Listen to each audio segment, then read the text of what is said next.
तक फैली हुई थी भाग्य की अनजान राहें, साथ में बहता पसीना और थी लाचार आहें। जो अंधेरों से ना हारी उस अकेली किरण ने ही बो दिए कुछ मधुर सपने और मंगल कामना की।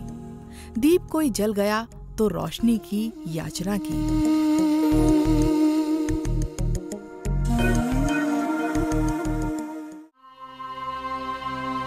औरत जिसने हर लिहाज में अपनी हिम्मत से अपने घर और समाज को अपने वजूद का एहसास कराया। आज के दौर में औरत ने हर क्षेत्र में खुद को प्रूव किया है, समाज में अपना लोहा मनवाया है।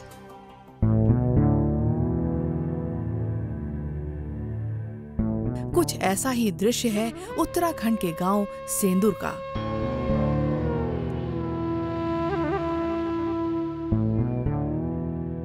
जहां औरतें अपने हक के लिए न सिर्फ आगे आईं, बल्कि समाज के लिए एक उदाहरण भी पेश किया। आज से 6-7 साल पहले यहाँ था कि शराब की बहुत बुरी हालत थी। मीन्स घर घर पर शराब बनाई जाती थी। पहले ये चर्चा में किसी के दिमाग में भी नहीं था कि इसको बंद किया जाए। केवल एक ही बात थी कि बस रिवाज है, शराब पीनी है, पी रहे हैं, और अगर किसी को नुकसान है तो उस पर दुख मना लिया, दैट्स ऑल। और इससे आगे कुछ नहीं सोचती इनकी। उत्तराखंड के जौनसार इलाके में एक छोटा सा गांव है सेंदुर। यहाँ के लोग पेशे से खेती बाड़ी करते हैं, लेकिन इस गांव की बढ़ती समस्या की वजह से यहाँ के लोगों की आर्थिक स्थिति में काफी असर पड़ा है।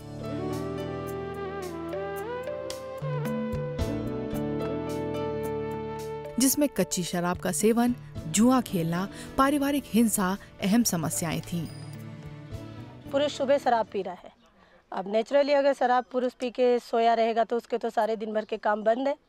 बच्चों से उसे कोई लेना देना नहीं है, और जो उसका मनी पॉकेट, जो उसका पैसा है, वो भी वेस्ट हो रहा है। उसे मतलब नहीं है कि घर में खाने के लिए सब्जी है, दूध है, या छोटी मोटी और चीज़ें हैं, दवाइयाँ हैं। मेन चीज़ें खाने का तो चलो खेतों में हो जाता है।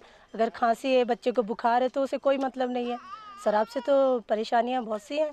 फैमिली बिल्कुल डिस्टर्ब है। महिला भी केवल रो रही है, बस वो कहेगी कि मेरे नसीब में ये लिखा है, मेरा पति शराबी है। इससे आगे उसकी कोई सोच ही नहीं थी। इन महिलाओं ने अपनी कोशिश से गांव के सुधार के लिए कुछ नियम बनाए, जिनमें खास बातें ये थी कि जो भी शराब पिएगा या जुआ खेलेगा उसे गांव से निकाल दिया जाएगा। शुरू के दिनों में इन महिलाओं की मुहिम में कोई साथ न था, लेकिन धीरे धीरे इनकी कोशिश रंग लाई। शराब से भी दिक्कत थी और ऐसे गांव में गंदगी होती थी, तो हमने जब हमें रूरल कॉलोनी से जानकारी मिली, इसने शर्मा बाई जी ने, रेखा दीदी ने, दामिनी दीदी ने ऐसे हमें समझाया, देहरादून मीटिंग में बुलाया, तो हम वहाँ से जानकारी मिली। पहले बार हमने समूह ही बनाया था, 10 औरतों का समूह था। तो जब जानकारी मिली तो सारी औरतों को हमने इकट्ठी की कि महिला मंगल दल बनाओ, गांव की साफ सफाई भी करो।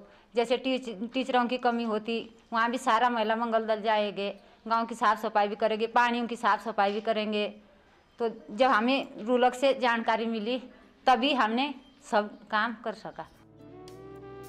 गांव के लोगों को चेतावनी देने के लिए कई रैलियां भी निकाली गईं। साथ ही उन महिलाओं की भी हिम्मत बढ़ाई जो इस समूह से जुड़ी नहीं थीं। लेकिन धीरे धीरे कारवां बनता गया और गांव में बदलाव आना शुरू हो गया।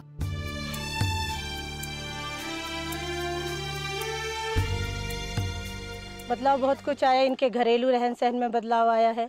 अपने समय को ये समझने लगी हैं, अपने आप को समझने लगी हैं कि हम भी कुछ कर सकती हैं, हमारे अंदर भी बहुत कुछ है। वरना यही सोच के बैठी हुई थी कि बस हमारी किस्मत ऐसी है, हम दूसरे घर की हैं, ये हमारा पति है, ये जो मर्जी कर सकता है। पर आज की डेट में ऐसा नहीं है। आज की डेट में इनके अंदर ये है कि नहीं, हम बराबर के हिस्सेदार हैं, बराबर की हमारी भागीदारी है, हम सब कुछ कर सकते हैं। सेंदूर गांव तरह तरह के अंधविश्वासों से भी घिरा था। इन महिलाओं के प्रयासों से गांव के लोगों को जागरूक किया गया और बढ़ते अंधविश्वास को खत्म करने की मुहिम को जारी रखा। आज ये महिलाएं गांव में साक्षरता का अभियान भी चला रही हैं, जिससे ये महिलाएं खुद को स्वतंत्र रूप से अपने और अपने परिवार का ख्याल रख सकें।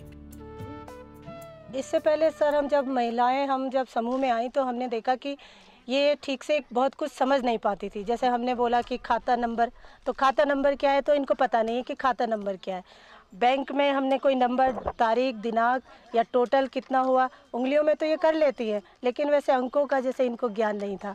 तो अभी इसमें फ़ायदे ये हुए कि जवाहर सेंटर में पढ़ के इनको थोड़ा इन चीज़ों का हिसाब किताब, समूह में रख रखाव, रजिस्टर है, ये सब इन्होंने सीखा है।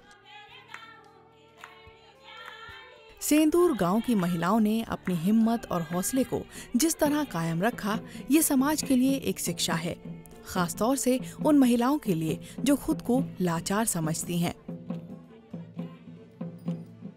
महिलाओं की इस कोशिश ने ये फिर से साबित कर दिया कि नारी जब जब कुछ करने की ठान कर समाज में आगे आई है, तब तब समाज को एक नई दिशा जरूर मिली है।